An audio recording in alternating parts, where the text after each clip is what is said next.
evening, everyone, and welcome to the Monday, November 19th, 2018 Board of Health meeting.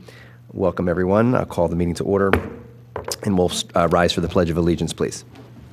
I pledge allegiance to the flag of the United States of America and to the republic for which it stands, one nation, under God, indivisible, with liberty and justice for all. All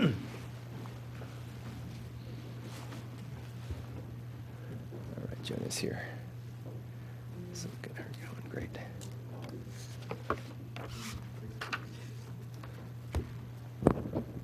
Thanks for everyone for taking your evening and coming out to the meeting. Thanks to our regular crowd here tonight. We'll start by reviewing last month's minutes. They were in the packet this week, October 15th, 2018 minutes. Are there any additions, changes? Did anybody have any issues with the minutes this week? Okay. Hearing nothing, we will ask for someone to move to approve the minutes so they can be placed online for the public. So moved. Is there a second? Second. Okay, all in favor of approving the minutes and putting them online, say aye. Any nays? No. With that said, they were approved and put online. I didn't see any mistakes in this, any problems or issues. Okay. On we go. May I ask, please, for the health officer's report, Marie? Thank you. This past month, we did 30 food safety inspections. We had 12 pool inspections. The Radnor Police Department held another active shooter and safe school symposium on October 30th. And that night, they also distributed free gun locks, and officers were on hand to safely collect firearms and ammunition. I think Superintendent Flanagan said they collected about six guns and 100 or so rounds of ammunition. We had 9 complaints come into the department, and I think that one concern that kind of came into play that we noticed was we had a couple, I guess, safety checks of elderly residents. Some complaints came in about hoarding. So what happens is when we got there, we found some senior residents who are living, well enough to live independently, but maybe not well enough to maintain their homes in a safe manner. So, we have to call in the code official. The code official comes and, declares the home, unfit for, human habitation. So we've come across a problem where just in a few of those situations, they kind of fell under COSA or their protective services, so we were able to call them in. But there were a few that kind of didn't fall under that, so we were kind of stuck and we're kind of not sure what to do. We really want to help these residents who most of the time don't have any family in the area. They don't have the financial means to go to a hotel. They don't have transportation. So I guess we're just kind of starting to figure out some preventative ways there to help our senior residents. We did have a workplace safety committee, took place on November 7th. I'm not sure if you all are aware that the township installed the emergency door lock system. So if you, right outside these doors, if you're looking out the doors into the circle, the wall to the left, they installed, it's a button, it's one button, it has a clear case over top, it's right above the automatic door opener. So you can just lift it up in an emergency situation or whenever you think it needs to be done, lift it up, push the button, it automatically locks the front doors. And then if you need to, unlock them again, lift it back up and hit it again, it'll unlock. It's only for these front doors here because those doors stay locked at all times.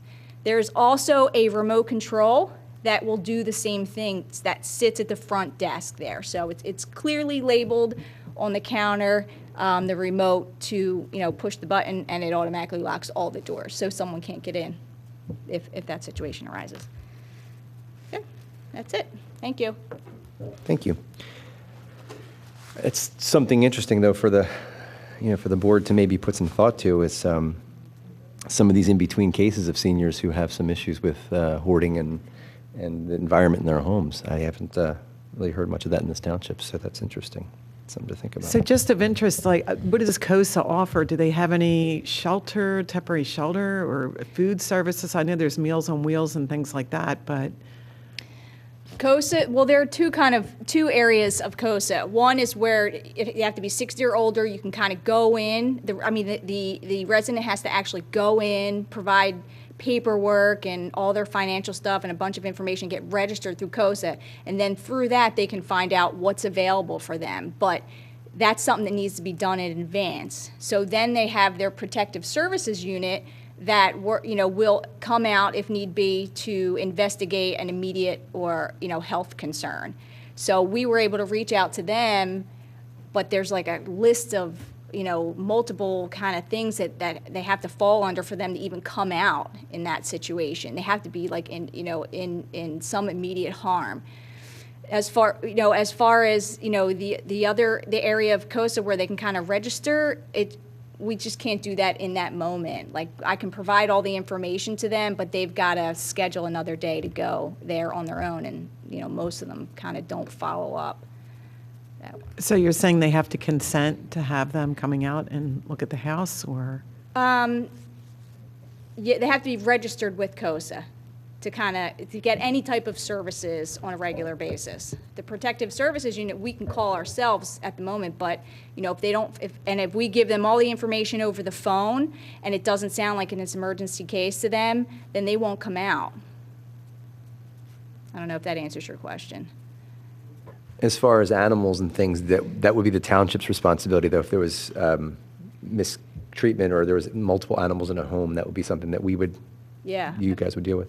We can call. That apparently, it can be something that we can call them in to help. Yeah. Okay. Thank you for the health officer's report. You guys obviously are very busy with this many food inspections and other inspections, that everything you guys do every month, and we've over the years have been impressed with previously Larry, and now you guys are doing a great job. Thank you. So moving into some old business, first, which isn't on the agenda today, just wanted to see if Louis or Philip, have you guys discussed it all or thought at all about student projects? Have you guys put some thought into it yet, a little bit? I thought about recreating perhaps the high school health curriculum, because I don't think it focuses well on more modern trends. Like, there's a lot of new things that students do that perhaps didn't exist when the teachers were young. So I think it could be modernized a bit to provide better education for people like high schoolers now. I've been thinking about a few projects, but I haven't really decided which one I want to pursue yet. It's definitely some bold idea there. That's interesting. I like that. So definitely, you have some resources up here, definitely in pediatrics and also nursing, and other people on the board who may be able to help with some of these suggestions, and for the school district or for the school board. That would be awesome. So thanks, guys. We'll continue to work with that, and please ask us for advice if you need some and you need to make some decisions. Last month, we also discussed at length the West Nile virus management, and I don't think we sort of left the conversation as we're all aware that Penn State will no longer be doing this for the state, where they'll be testing mosquitoes in the area and also making decisions on spraying and things like this. So the Board of Health kind of left it at that the last time we left the meeting, and I think that it would be obviously useful if the Board of Health would make a formal recommendation to the Board of Commissioners to start the search as soon as possible for our plans for this coming mosquito season, which would be the summer. The Delaware County, as you all may know, doesn't have a true Board of Health. The Delaware County doesn't have what Montgomery County and Chester County also have. So I'm not 100% sure what's going to happen as we move into the spring and to the summer when the mosquitoes are back again. So I thought that maybe just a general sort of recommendation from the Board of Health, that we recommend that the Board of Commissioners immediately start a search for West Nile virus management for the upcoming 2019 summer season. Does anybody have any comments on that or thoughts about that? Definitely. I think think we need to be kind of aggressive there, and I also think that we need to be collaborative. Radnor could have a great program, and if the surrounding townships and counties don't have a strong program, then our program, I'm slack-jawed astounded to two things that you said. One, that the county doesn't have a Board of Health, and two, that the state has decided, or I guess it was Penn State, not the state, has decided to drop their surveillance responsibilities. That both of those are terribly troubling. You had, in your welcome email, thank you, asked what my interest would be, and I think that that falls into my general area of interest, which is zoonotes and the environmental influence on transmissible and infectious diseases. So I fully support getting on it and pushing hard and not have it be June and us trying to figure out what to do. Thank you. Just to operationalize, steps, and there's a lot of things we probably are out of our jurisdiction to, do. We're not a legislative body in any way, but we have some power in the sense of we can make recommendations, and hopefully those are really informed recommendations. And so what can we do now? I think I would open up to everyone, but one suggestion I think I would make, and love to hear everybody else's thoughts, is to bring folks like yourself to come to us to review the other documentation regarding guidelines from the other counties. So we could obtain the ones from Chester County and the ones from Montgomery County and the other boards of health and their recommendations, and then also bring in folks from the infectious disease world to come give us some information on sensible recommendations. And I think I can help with recruiting some folks to come and speak to us from the ID world that are local, that might be able to help us with crafting some kind of a document for the Board of Commissioners. I think that's a great idea, and I might add maybe some folks from the toxicology world as well. I think we have to be really careful with chemicals, and maybe folks from the entomology world as well, and consider IPM, integrated pest management, bringing in zillions of dragonflies. That would certainly be healthier for our township. So, And I think, again, from our point of view, not a legislative body, but making recommendations, I'm not sure if the Board of Commissioners have a bit more contact with other boards and what they're doing with this information, since the state is no longer providing us with with management. So I don't know if there's a liaison on the Board of Commissioners who would know more about talking with other townships about what their plans are, and is it possibly going to be more of, obviously, from a common sense point of view, it should be more of a not just a township issue. It should be larger than that, because mosquitoes really don't stay to their own places, I don't think, to their own tax base. So I think that's something that we either can begin the process today or kind of explore a bit further over the next couple of months meeting and make some decisions on what to do. Quick question, did Penn State offer any recommendations for alternative surveillance programs? I don't believe that. They just Paul dropped reported it to me. Dr. Okay. Can't be Foreman? here today.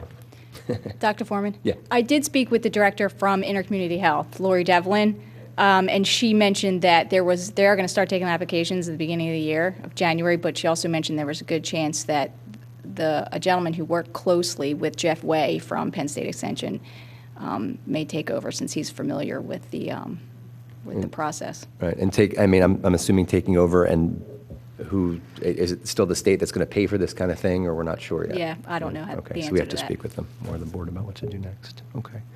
So I think it's, certainly an important issue that we have to talk about a little bit more over the next month or two as we, obviously move into the winter time and have some time to work on, the board has some time to work on that. So, I'll kind of skip out of old business here, since I apologize here. We already got some comments from a new board member, and I'd like to introduce our new board member to the community and to the rest of our staff. I think I should have done that first, but being on the board for 8 years now, I've forgotten how to do things. We'd like to welcome to our board Dr. David Simmons, who joins us, and just if you have just a couple words to say and why you decided to join the board and what your background is, sir. Thank you. background is 40 years as a diabetologist, 20 years at Penn, and 20 years in industry. I retired a couple of years ago, and I was reading Lisa Borowski's newsletter and noticed there was an opening on the Board of Health, so I volunteered, and here I am. And thank you. So thank you very much. I'd actually like to volunteer. I'm more than happy to take on calling Lower Merion's Board of Health chairman and see what they're doing, and bring that back for the next meeting.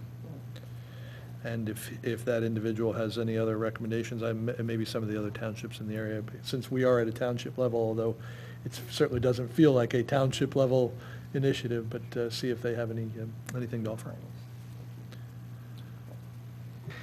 Well, we appreciate you serving. We appreciate it. And hopefully we'll obviously get involved in lots of different topics that the board takes up, so I appreciate that. So I guess we can move into some other old business then.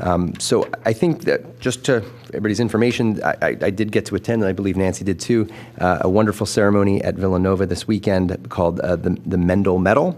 It is a presentation that Villanova makes, been yearly for a while. It was the 90th anniversary of the award, and they presented it this year to a wonderful climate researcher who was fascinating, and I heard his speech on Friday was even more fascinating than his speech on Saturday night.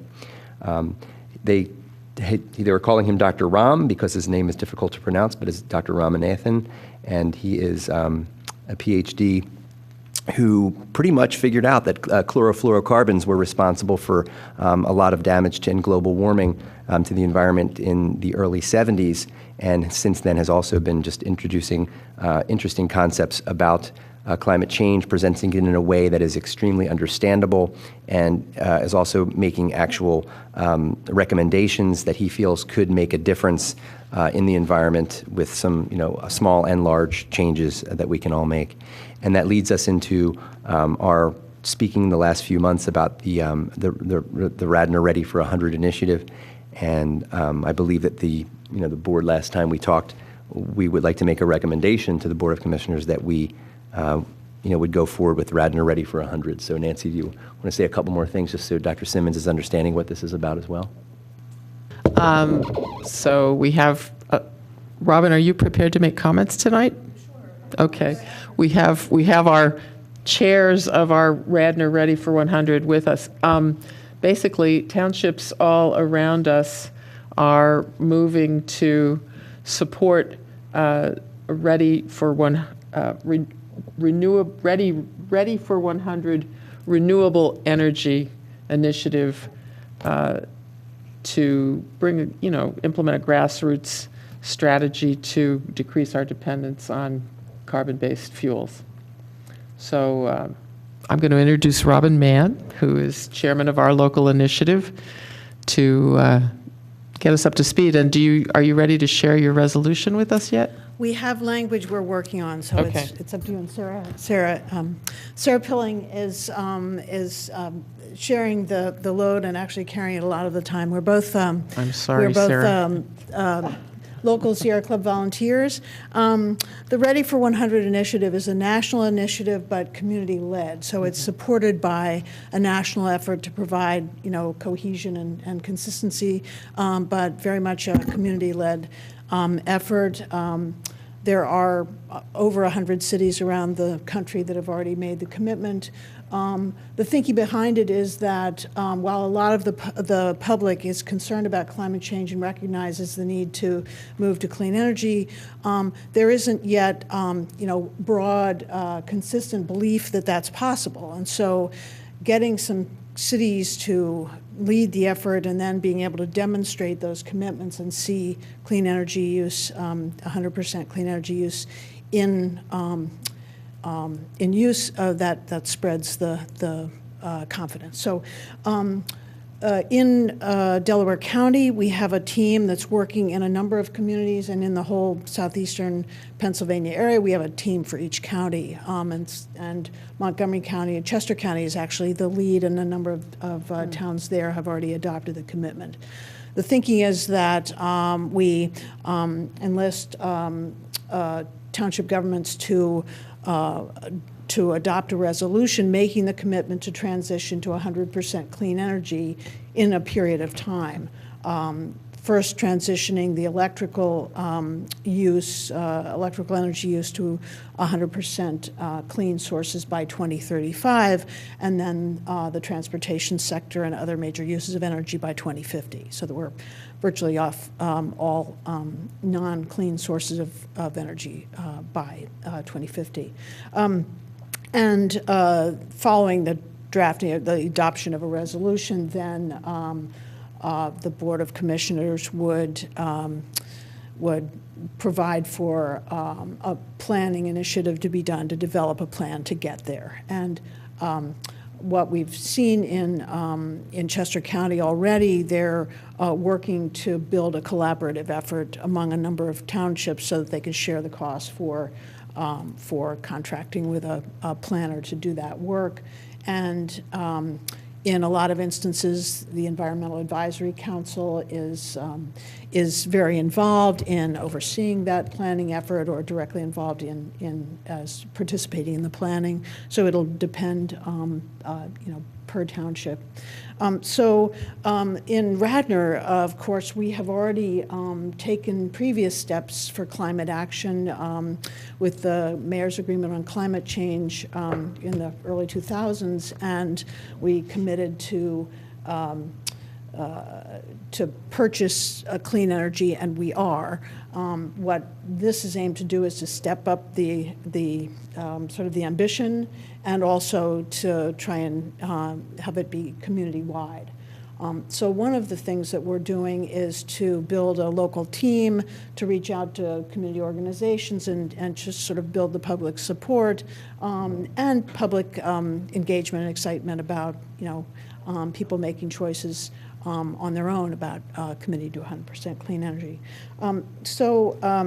What we felt would be great for the resolution for Radnor, and we've spoken with Nancy about that, and she's drafted some language. We felt it would be helpful for people to have a sense that we're, this matters to, the lives that we live here in Radnor, that we're seeing climate impacts, change impacts locally, and so build that into the resolution so there's a sense that of ownership. This is what we're seeing and how we're impacted as community residents. So Nancy's drafted some language that we'll be working to incorporate into the resolution.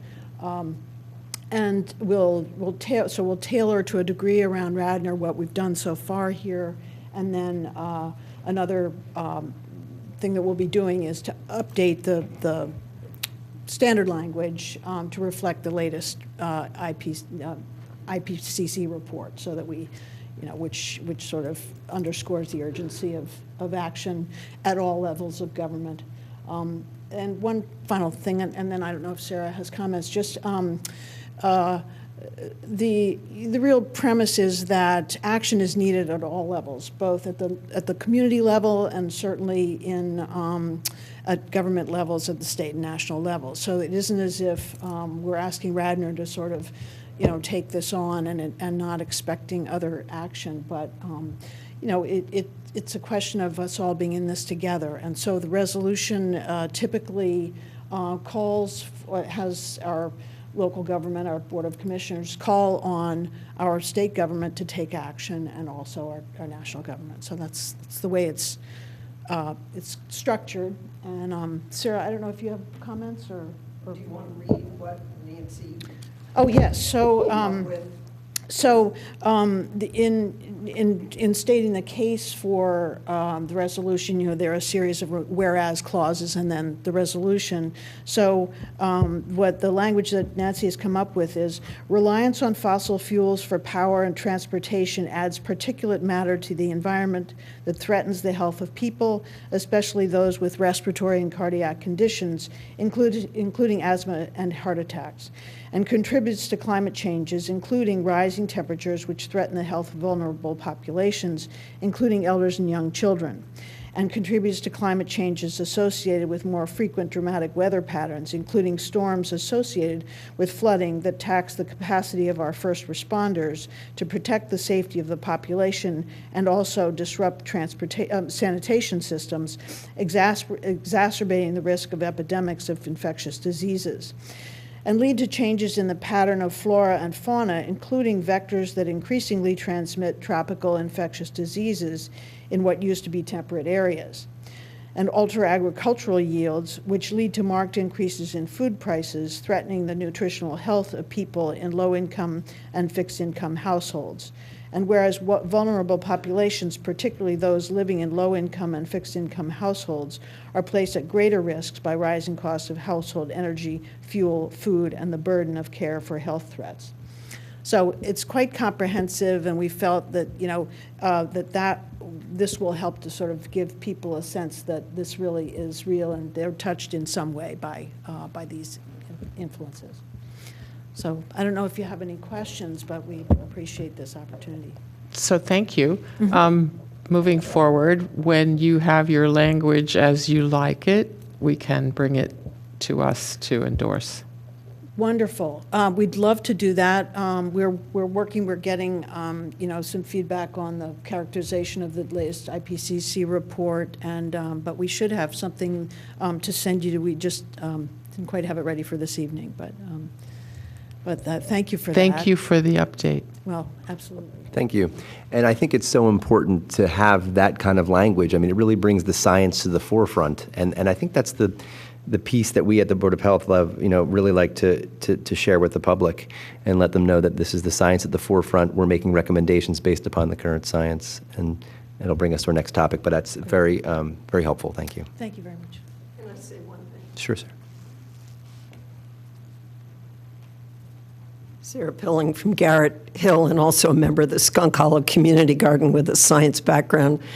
I did a study. It was the first year as my son, the marine ecologist, says, "Mom, you should have started this 4 years ago," but I didn't, on the effect of weather on the health and production of tomatoes at the Skunk Hollow Garden. So I purchased myself a sensor, and I kept high, low temperature dew points and rainfall this summer.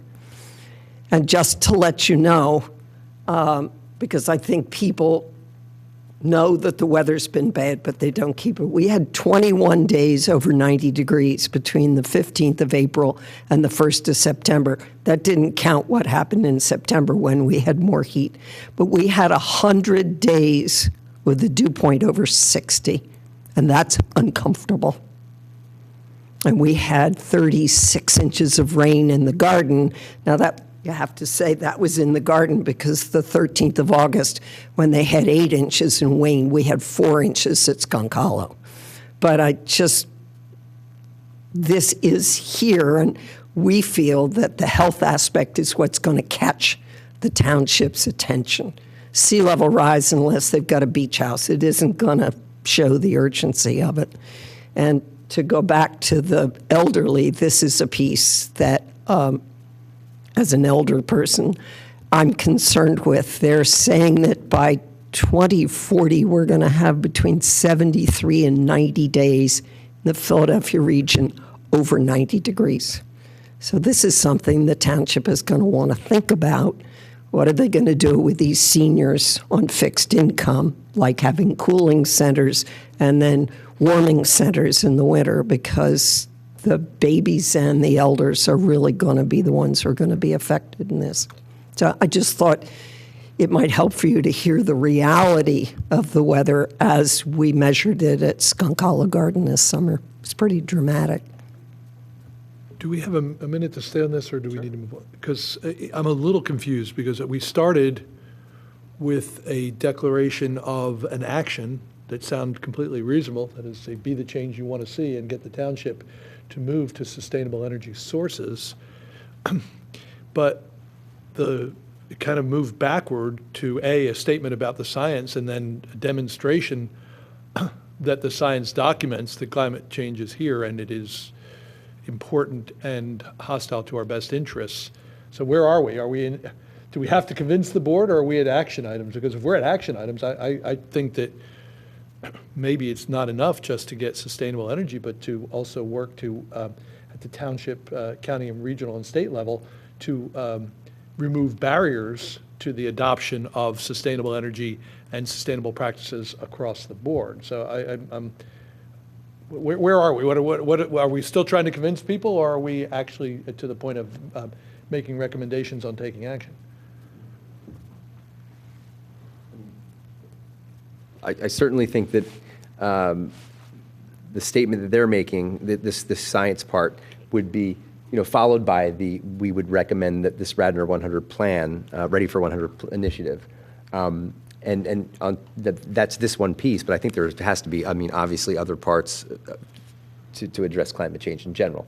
But I think as the board, what we try to do usually is just take the science, present that with the recommendation to the board. I think we've done that in the past, just for information purposes, with the chicken ordinance, where we've tried to get chickens approved in the township so people can care for and have chicken husbandry, providing the board with the science behind that, declaring and letting them know that it's safe from bacterial illnesses and and other other safety issues for the township that I think were worries in the past. So that's sort of the way it works. And I think that we kind of presented it backwards today, but I think it's going to come stepwise approach. Appreciate it.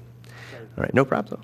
And so that, and I was kind of just saying that I like the science, and I like that we can present the science to the community and to the Board of Commissioners, and it sort of leads us into our next little topic here, which could have been old or new business, but in the past we have had a formal recommendation to the Board of Commissioners and to the school board that we delay the school start times for our high school, and we did say, I believe, middle schoolers too, in our recommendation, and that has actually gone.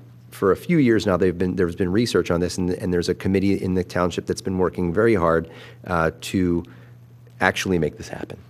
And this past week, I attended the school board meeting where the Sleep Commission presented their data and their recommendations to the school board, and it was really fascinating.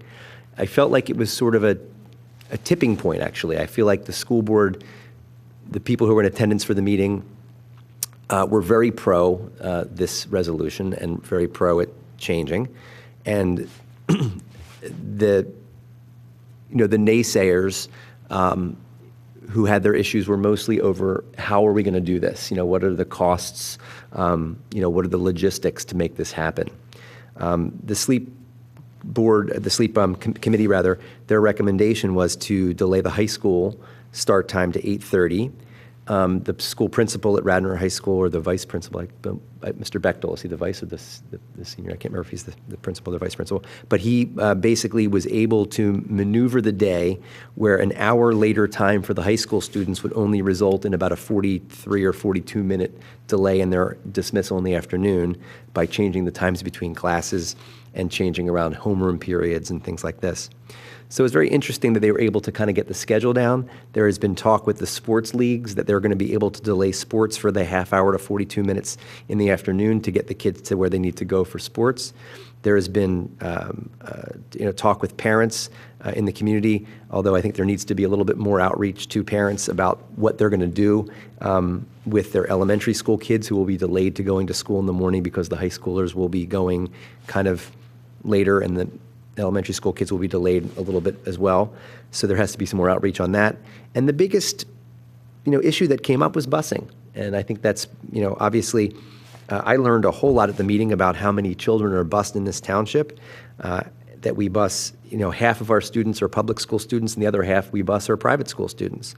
And it's a lot of money that goes into these bus routes. So smart people are working on this, but I really did feel like it was a tipping point in that the board was very pro this happening, understanding the science and understanding the importance to children's health, that we move that school time up, to the recommended 1 hour later than we are currently. So just wanted to give everybody an update. And I think that this will be the future. I'm hoping in the near future there's going to be more debate on this in the school board level and up to the Board of Commissioners level about making this actually happen. And I think the Board of Health has to have their finger on the pulse of this because it truly is a health issue. So. Does Radnor have a scope with the other townships in the area, or are we taking leadership here? That's a great question. So are we taking leadership in Radnor Township? I believe the pace that we're on, we're probably taking some leadership role. Other districts in the area, Tredyffrin, East Town, Great Valley, and there's another, and Lower Merion have had discussions They have committees in place that are looking at this as well. And it has to be collaborative, of course, because of the sports and the other activities that the schools do together. But it's, as far as townships across the country, it's been done. It's been done successfully. There are not many stories of townships going back to what they used to do because it didn't work. So it can be done. It's a matter of, is the effort going to be there to get this done? And I think like I said, from a health point of view, we've discussed a lot of this in the past. Reduction in the number of accidents that teenagers have driving in the morning, the mental health issues that occur because of lack of sleep. I think a lot of the original naysaying was about, well, if the kids get to bed, if they go to school at 8:30 in the morning instead of 7:30, why wouldn't they just go to bed at 12:30 instead of 11:30? And I don't think the science really supports that either. I think the science supports that that the children at that age group want to be up later, but they're not looking to have a whole night partying. They're looking to go to sleep when they're finished their homework and then be able to be rested enough to complete their work at school the next day. So it's very, very interesting topic, and I think that the Board of Health will continue to be on top of this. So, Dr. Foreman, are there any action items that are coming back to us, or is it just going to keep going along with the scheduling, the school buses, and there's more minutia in the details right now? Right. So that Okay. would be the first steps, would be the minutia, the details. It sound to me like as we left the meeting, the next steps for the sleep committee is they're going to get more of the township residents involved. They're going to be taking a very hard look at the busing schedule. The leader of the buses at Radnor Township Schools was there that night making proposals. We're currently a two-tier system where they take buses to the high school, and then that same bus gets around to the elementary school, while the middle bus goes to the second stage of buses goes to the middle school. And he was talking about a three-tier system instead to see if that would work differently. Talking a lot about how long children would be on the bus in the afternoons. So there is a lot of devil in the details there. So I think it's going to kind of flush around the sleep committee and the school board, and it might come back for action to us again. I don't know, but I'm confident that things are finally starting to move in the right direction for teen sleep. Who was it that gave the presentation a year or two ago about the sleep? What was her name? Michelle Leonard? Oh, Yeah, Roberta Williams and Michelle Leonard. So I'm sure she'd be thrilled to hear some of those updates. Yeah, it was a pretty interesting meeting. And I understand at the high school they gave you guys a presentation about this as well, the sleep committee, is that correct? Yeah. What are your thoughts? I mean, just your thoughts about I'm very supportive of this later time, because even if I go to bed and I get the same amount of hours of sleep, if I wake up later, I always feel better than waking up earlier. But I also understand the concerns, especially in regards to scheduling, because there's 30 minutes less in the school day, which means we have to adjust the timing of things, so we have less passing time between classes.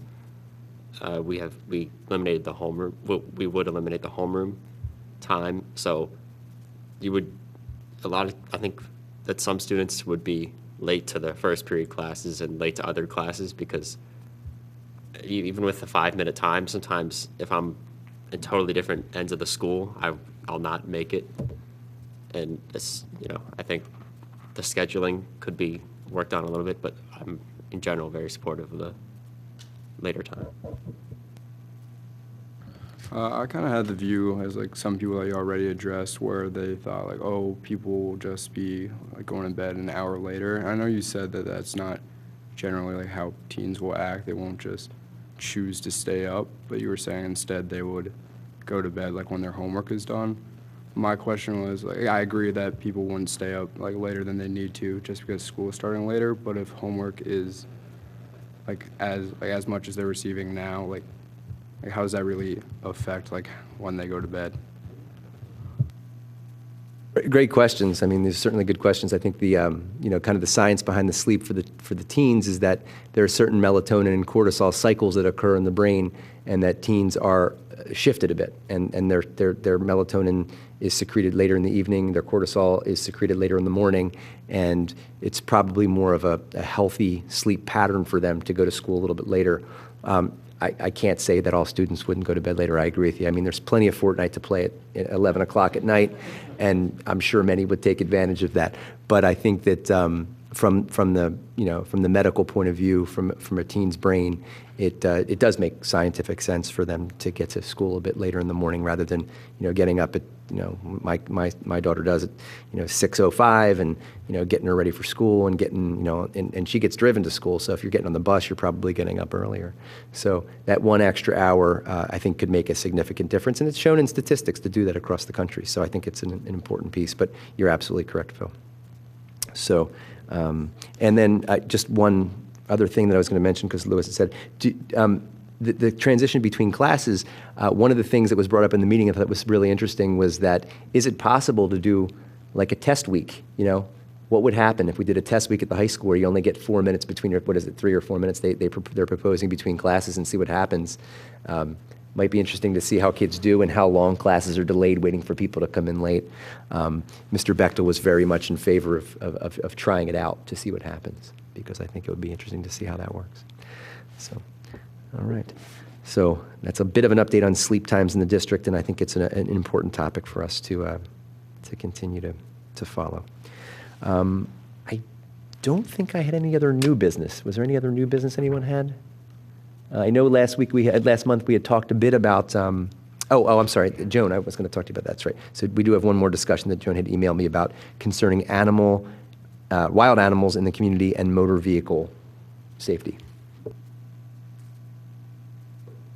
Well, I did a little bit of reading. Mating season for a lot of the animals in our area is October through December. So that's why, if any of you have noticed, tons of roadkill in this area in the last few months.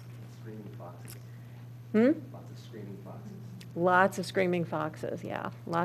This is their mating season. And their whelping season is in the spring, is February, March. So then they're on the road once again. Deer are all over the place. It's rutting season. And the squirrels are acting crazy this time of year too. I'm not sure I don't know enough about squirrels to address that, but they're kind of zigzagging in the roads, and I don't know exactly why squirrels do it, but I've hit many squirrels over the years. Anyway, over 1 million insurance claims go in a year in this country due to animal collisions, and the obvious reasons for wanting to reduce roadkill is for the life of the animals, for the injuries that occur to people, injuries and fatalities in auto accidents associated with hitting a deer or whatnot, damage to cars, the cost for the township to remove and clean the roads, and then general aesthetics. So, there are specific methods to reduce that. There are warning things, ultrasonic or whatever, high decibel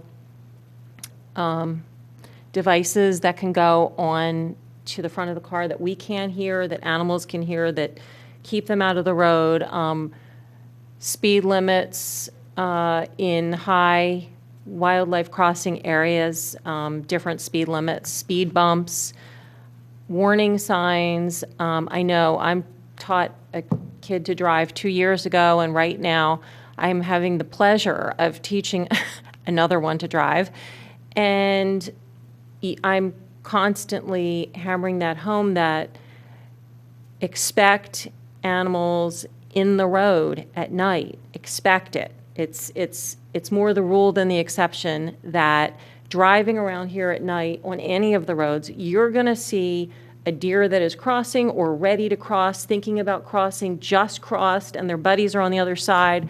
You're going to see foxes, sometimes raccoons, everything. And then not to mention the squirrels during the day that are zigzagging and we swerve, and, that in itself can cause accidents. So I think something should be done because we do live in an area where there is such a unique intermixing of just tons of animals and increasingly, by the day, increasing population of people in our area. So something should be done. Definitely. I think that's a good point. And the traffic is only going to go up in the township as this Penn Medicine facility opens up. So certainly we're going to have more cars, and that's going to be more, more hitting of animals. So on a concrete level, do you think there's some things that we can recommend as a board to the Board of Commissioners? You're saying these signs, the speed bumps, the speed limits, these are things that... Yeah, I mean, maybe it would be nice if the traffic people in the township could do some sort of study as to where the most roadkill is, because they're the ones, they're cleaning up a lot of this. I'm thinking that they are. And in those high-density areas, we should have speed bumps. I mean, not only because of wildlife, but those areas tend to be the areas where there are curves and, it's dark and, and speed bumps might be good anyway for everyone's safety, but signage as well, noting deer crossing, which I don't think we have any in this area, do we? Not a lot. Yeah. And perhaps the township could even invest in these devices that people could buy inexpensively or even be given if they want to put on the front of their cars. They repel deer. So the deer hear them and they're sort of warned, and I assume they work for foxes and other things as well. Sarah?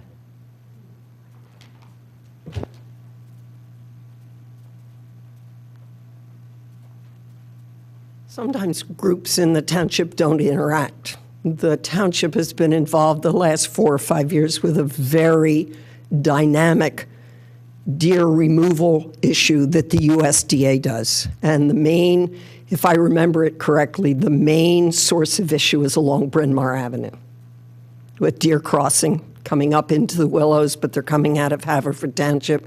So you might want to talk to Billy Gallagher. He's in charge of the deer thing. The USDA comes in with sharpshooters, and then the Chester Valley Bow Club comes in and works. And I think, if I remember correctly, Billy Gallagher said that with 1,001 shots, they killed 1,001 deer. And the deer goes to homeless shelters. So they have dramatically reduced the number of deers. They're down to about 10 an acre, where they started at about 150 an acre. So the township is doing some very dramatic work. Now, mostly it has to be done on public property. It can't be done. They have to get permission to go on land. So I would suggest that you get Bill Gallagher to come and give you his report. He gave it at the last township meeting because it costs money to have the USDA come in. But it's been a very dramatic decrease in the number of deer. And they've done a really pretty good job. What is the reason, the rationale behind removing deer? Because the rationale is the number of automobile accidents that involve deer, which is not only to the injury of the person, the injury of the deer, and the injury to the automobiles. And if I remember Bill's work, and that's why I urge you to have him come give a 10-minute report, it's been Bryn Mawr Avenue that's been the biggest issue. And I think this year will be the 4th year that they have done this, and it's been dramatic. We see very few deer left at the Willows in the summer, and right next to our garden is sort of a divider from the Mansion area to Skunk Hollow. It's rather wild, and every year we would see where the deer had nestled down in the winter, and or we would find bones of deer. And It's not, they're not there. And what department of the township is this? Well, Bill working on? Gallagher is with, Public Works or police? He's Oh, with the police. police. Okay. And they take charge of it. The police department. And it's been a very dramatic reduction. Now, they can't keep them out forever. They looked into birth control, and that does not work. Is this based on USDA recommendations? They go out and they survey the areas at night, and they find out where the deer are. Yes, they bait. So But the deer will USDA is come. recommending it, or they're doing the studies? You'll have to get Bill Gallagher to We have come some and talk minutes. to you about We have it. some minutes from about 4 years ago. We had a presentation here when Dr. Donato was on the board, the veterinarian, Dr. Donato was on the board. And they came in, they gave a whole presentation about why. I don't remember if the USDA was the one that recommends the culling or if it was, they were just managing the studies. I can't remember. But I'm going to see if we can dig up some of the old minutes, because there's a long presentation about why and how many deer there were in the township. There was also a lot of discussion about what happens when you do this. If you don't sustain the kill, then they just find, nature finds its way, and these deer reproduce four babies instead of 2 or whatever. Well, I mean, one of the reasons people move into this area is because of the wildlife and because of what we have here. It seems silly that we be calling deer instead of changing people's driving habits. Well, But So it was not just driving habits. It was, I was it's part also of the hearing. eating vegetation. It is the horticultural health and the habitat in that regard is one thing. Another thing was Lyme and other Borrelia transmitted diseases, which have become epidemic. And furthermore, the health of the deer population Yes. was unsustainable. And I believe it was 105 deer per square mile, which is an outrageously large That was amount what it was and not originally. sustainable. And I it was would, both- I would suggest having Bill come in and give you a 10-minute update. It's pretty damn dramatic. deer are not the main vectors of Lyme disease. It's the white-footed mouse, but I did a presentation on that recently. So Let's say, so I think, without a doubt, the white-footed mouse carry the ticks that transmit the disease, but the the reservoir for those ticks that the mice get them from is the deer, and it becomes a question of balance. It was just not a sustainable population at 105 deer per square mile.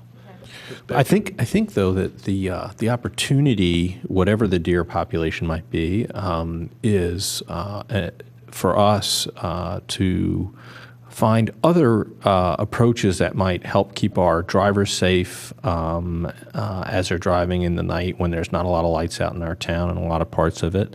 And so with signage or speed bumps, I don't know that changes any of the approaches that we're doing for deer population control, or that it's necessarily the jurisdiction of this board to make a recommendation on whether that's appropriate or inappropriate, but rather trying to keep our focus on, as you said, the safety of our residents. And are there other things, practical things, that we could suggest and make recommendations for signage and speed bumps in high deer traffic areas, whether it's, whatever that number is per mile, if it only takes one to give you a really bad day and an even worse day for the deer. So those things, I think, are practical things that we can focus on and probably find consensus on as a board to make a recommendation.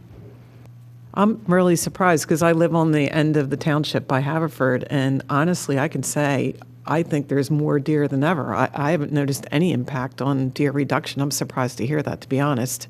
And even driving down my driveway, there's 5, 8, 9 of them running across my driveway. Migration pathways. So the original call occurred after meeting about 4 years ago was very successful in reducing the population. Personally, I live around the corner on Mill Road, so a dramatic decrease in the number of deer coming through, but it has returned.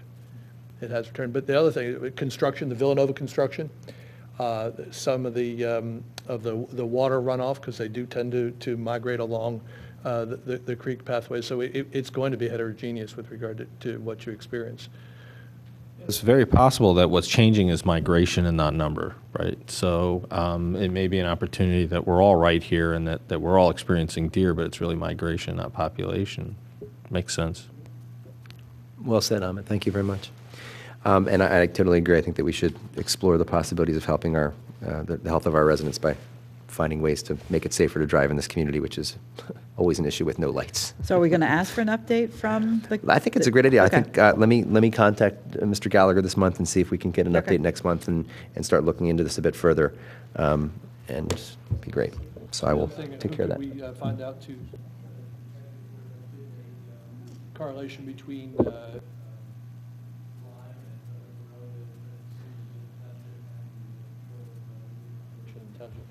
That will be a difficult one, I'm sure. It would be interesting, but yeah. thing. I was thinking, well, I wonder if there was any change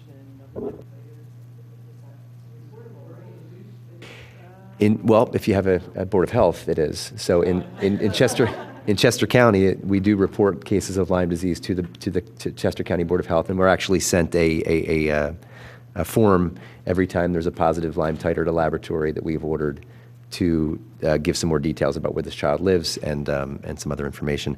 But in Delaware County, that is not the case. And I've already gotten to my soapbox about Lyme disease before. It's so underreported because even if it was reported to the Board of Health in a township or a community, it's treated and diagnosed in a pediatrician's office every day by the rash, and you never end up reporting those diseases. So it's a very common illness that's much underreported. So, okay. So we can move on to a couple other things, some announcements, just to everybody's aware again that it is flu vaccine season, and I always encourage folks to go out and get their flu vaccine. It's not too late to get your flu vaccine. In fact, you should probably get it as soon as possible, but flu season in Philadelphia really hits this area toward January through March. So obviously a great idea to get that done. And as I always say, the flu vaccine cannot cause the flu, so please get it done. I did speak last year, and I've been updating the community about this as well, and I think it's become more national news recently, is the confirmed cases of acute flaccid myelitis, which is a disease that's probably some kind of viral illness. No one's exactly clear about exactly the virus that's causing it, but likely an enteroviral family, one of the diseases that was responsible for the polio outbreak in the 40s in this country. So it's likely a similar virus, and now the CDC has actually commissioned a group to study this further throughout the country and get through the cases more quickly, as it looks like there are more cases that are not being classified as AFM, but are out there with literature, so they're going to be looking into that more and hopefully get us some more information about this disease. I always tell my parents in my practice, this isn't something we should be highly worried about. There are still, even if many of these cases prove to be real cases of AFM, it is still a very rare disorder, which is good. But it is something that's increasing in numbers, and it is frightening. They're not having as much problem where it's a permanent paralysis. There are many children who are getting back to their health, but it's taking a long time, unlike polio, where it's a lifetime paralysis. So that is one more announcement, and I don't believe I had anything else on my schedule. Any other public participation today? As I see none, we will then re-adjourn here. We will adjourn today, and we will regroup again on Monday, December 17th at 5:30. I believe that gives us the week before the Christmas holiday, right? Yes, it does. Good. So we're good. Last year we had to kind of shift things around, so this is great. Thank you all for attending, and we will adjourn the meeting.